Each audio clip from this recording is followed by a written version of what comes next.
रोकिदिनु भने न रोकिदिनु न प्लिज प्लिज प्लिज प्लिज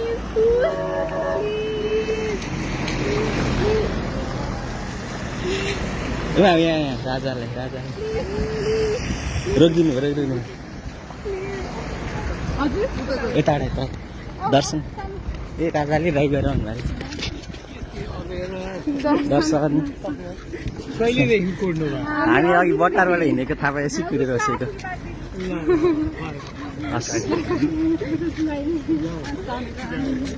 हस् धन्यवाद नमस्कार यस आफै ड्राइभ गरेर आउनु भएको रहेछ